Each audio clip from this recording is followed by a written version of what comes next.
네, 할렐루야. 네, 우리 자합들 한번 인사하겠습니다. 오늘도 주님이 잘해주십니다. 오늘도 주님이 잘해주십니다. 네, 오늘 이 시편도 다윗이 지은 시편입니다. 근데 오늘 이 시편의 다윗이 1절 말씀을 보면 하나님이여 내가 근심하는 소리를 들으시고 나 원수의 두려움에서 나의 생명을 보존하소서. 이 근심을 하게 되었다는 겁니다. 무슨 근심이냐 하면 원수의 두려움, 원수가 지금 두렵게 하기 때문에 근심에 빠진 거죠. 그래서 2절 주의 악을 꾀하는 자들의 음모에서 나를 숨겨주시고 또 악을 행하는 자들의 소동에서 그 악을 꾀하는 음모가 지금 있고 두려움을 주는 그 두려움 속에 또 악을 행하는 자들이 막 지금 소동을 일으키고 있는데 그것 때문에 두렵고 근심이 된다라는 겁니다. 그런데 이들이 지금 악인이 다윗을 이렇게 두려움을 주고 근심을 주는 공격하는 무기가 뭐냐? 그 공격의 무기가 3절에 이렇게 표현을 합니다. 그들이 칼같이 자기 혀를 연마하며 화살같이 독한 말로 겨누고 숨은 곳에서 온전히 쏘며 갑자기 쏘고 두려워하지 아니하는도다.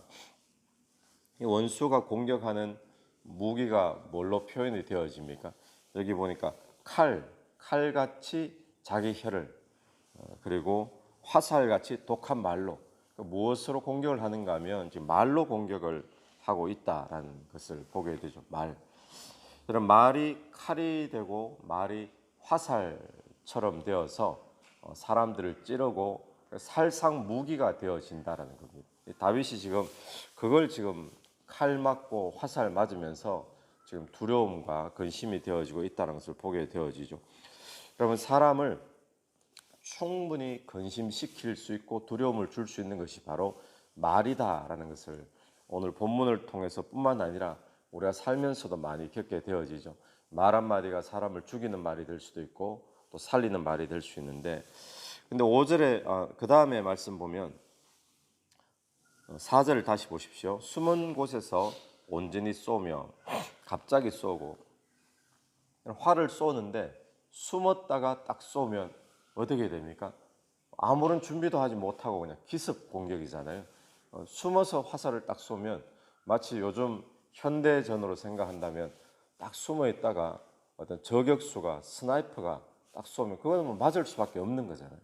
지금 그렇게 지금 공격을 하는데 근데 이 말을 통해서 남을 그렇게 쏘는 자의 특징이 두려워하지 아니하는도다. 두려워하지 아니하는도다. 무엇을 두려워하지 않을까요? 뭐 여러 가지 상황 가운데 하나님 두려워함 없이 그냥 말로 막 쏴버린다는 겁니다. 하나님 두려워함 없이.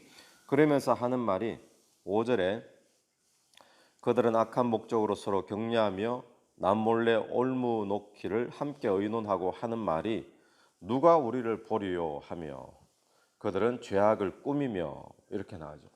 그러니까 두 가지 특징이 있어요. 말로 활처럼 또 칼처럼 사람들을 찌르고 공격하고 죽이고 이렇게 악하게 하는 사람들의 특징이 첫 번째 특징이 두려워함이 없다. 두 번째 특징이 누가 우리를 보리요. 그래 하나님에 대한 두려움이 없는 거예요. 우리가 이렇게 다 아무도 모른다. 악을 도모하고 또 악을 사람들을 악한 말로 공격을 해도 하나님이 안 보고 계시고 두려워함이 없다라는 그런 말입니다.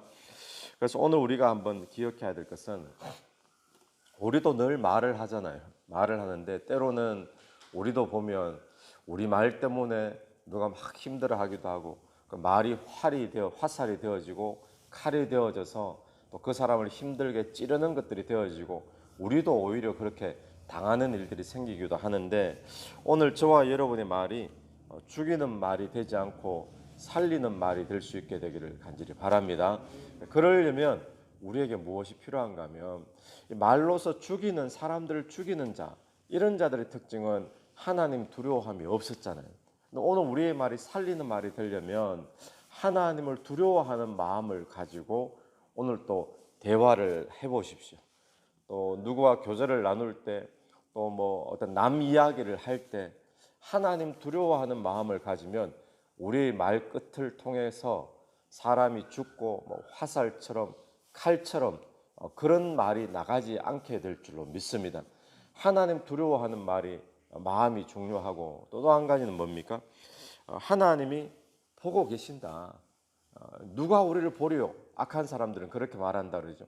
하나님이 우리를 보고 계시고 내 말을 듣고 계시고 그런 마음을 가지고 우리가 말을 하게 되어지면 우리의 말을 통해 많은 사람들을 축복하고 살리는 그런 역사들이 일어나게 될 줄로 믿습니다. 그래서 오늘 우리도 보면 삶에서 말 때문에 어려움을 겪게 될 때 오늘 다윗이 딱 그 말이거든요. 오늘 이 시편이 어떤 배경에서 이 시편이 다윗이 적었는가 거기에 대한 설명은 더 이상 없기 때문에 이 시편을 연구하는 사람들이 추측을 합니다. 추측을 하는데 아마도 이 다윗의 온갖 말들, 온갖 비방, 조롱 이런 것들 때문에 지금 막 마음이 상해 있는 거예요. 화살을 지금 많이 맞은 상태예요. 한 방 더 맞으면 이제 뭐 끝장날 만한 그런 위기인데 이때가 언제겠는가 추측을 하면 이때도 어제 본문처럼 압살롬을 피해서 도망 다닐 때 그때 압살롬이 아들 가운데서도 다윗이 제일 자랑스럽게 여기고 아꼈던 아들이었잖아요. 그러다 보니까 이 압살롬의 뭐 외모뿐만 아니라 나름대로의 뭐 리더십이나 뭐 좀 출중했는가 봐요. 그래서 압살롬이 아버지를 대적하는데 완전히 패륜이죠. 그런데도 불구하고 압살롬 편에 서 있는 사람들이 굉장히 많았어요. 그리고 특별히 그 책략가인 아히도멜 같은 사람도 압살롬의 편에 서 있고 다윗은 아무 준비도 하지 못해 있는 상태에서 갑자기 들이닥치니까 그래서 지금 맨발로 벗은발로 도망갔다라는 그런 기록이 되어 있잖아요. 그게 지금 숨어서 딱 쏘니까 맞을 수밖에 없는 거예요. 그러면서 도망 다닐 때 온갖 사람들, 백성들의 이야기가 다윗을 조롱하고 욕하고 압살롬 세력에 많이 사람들이 붙어서 다윗이 지금 위기 속에 몰려 있는데 그때 특별히 그 많은 조롱과 말들 가운데 두드러지게 이 다윗이 마음 아팠던 사건이 한 가지 있죠. 다윗이 어느 지역에 강을 건너는데 시므이라는 사람이 등장하잖아요. 다윗을 욕했던. 그 시므이는 사울 지파, 사울이 속해 있던 그 베냐민 지파 사람이었는데 이 사울이 왕에서 폐위가 되고 죽고 이런 일이 다윗 때문에 그렇다라고 시므이는 그렇게 계산을 하고 있는 거죠. 근데 그게 아니라 하나님께서 그렇게 하신 건데 그래서 다윗을 막 욕을 합니다. 다윗이 막 피난 가고 있을 때 그 피난 가는 행렬을 보면서 다윗에게 막 욕을 하면서 그 가거라 뭐 피 흘린 자여 이게 뭔가 하면 꺼져라 이 말인 거예요. 그 피 흘린 자여 이게 점잖하게 표현하니까 피 흘린 자여 이런 거지 그게 막 욕이 섞여 있는 거예요. 근데 그 욕을 듣고 다윗의 그 부하들이 말만 하시면 저 가만 놔두면 안 됩니다. 말만 하시면 그냥 한 칼에 그냥 처치하고 오겠다고. 그때 다윗이 유명한 이야기를 하지 않습니까? 놔둬라. 지금 내가 욕먹을 땐가 보다. 하나님께서 나에게 지금 욕을 먹게 하시는 그런 땐가 본데 나중에 되면 또 하나님이 다 처리한다. 자기 손에 칼에 피를 안 묻히는 거예요. 그런 사건이 요때 있었는 걸로 그렇게 보는 거죠. 다윗이 온갖 말들 때문에 마음 아프고 비방거리 조롱거리 있을 때 다윗이 뭘 했는가 하면 이 시편을 보니까 이 1절 2절을 한 거예요. 1절 2절이 뭡니까? 하나님이여 내가 근심하는 소리를 들으시고 원수의 두려움에서 내 생명을 보존하소서. 여러분 오늘 또 우리가 온갖 그 말의 칼, 이 말의 화살 우리가 맞고 공격당하고 그것 때문에 막 피를 흘리고 아파할 때 저와 여러분 하나님 앞에 하나님 내 근심을 들어주소서 또 내 두려움을 주님 두려움에서 내 생명을 보존해 주소서 기도하며 나갈 수 있는 그런 은혜가 저와 여러분에게 있게 되기를 간절히 바랍니다. 그래서 오늘 결론은 10절입니다. 7절에 보시면 그러나 앞에는 그 사람들이 화살을 쏩니다. 칼을 막 휘두릅니다. 말로서 위기죠. 그래 한 방 더 맞으면 이제 막 위태위태한 그런 상황인데 쓰러지기 일보 직전인데 7절에 그러나 역전이 되어지죠. 반전이. 하나님이 그들을 쏘시리니. 그런데 어디선가 화살이 날아오는데 하나님이 쏘신 화살이 날아와서 자기를 그렇게 비방하고 조롱하던 그 적군을 딱 맞춰가지고 쓰러뜨리는 거예요.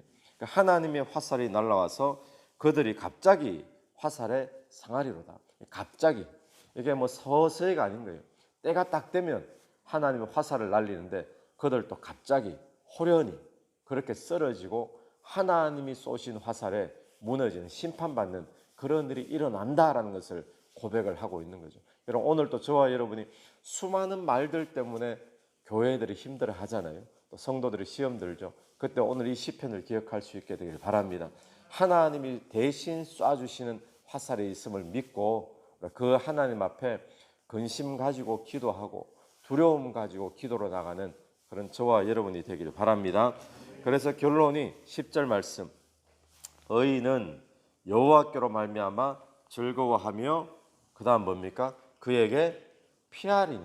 그러니까 의인의 특징은 뭔가 하면 여호와께 피하는 겁니다. 여호와께 피하는. 자기가 직접 칼을 들고 화살 들고 나가서 너도 한번 맞아봐라, 나도 막 말로 공격하고 쏘고, 그게 아니라 여호와께 피하는 것이 의인인 줄로 믿습니다. 하나님이 대신 쏘시는 화살이 있음을 믿고 우리는 뭐라는가 믿고 주님을 기다리고 기도하는 거죠.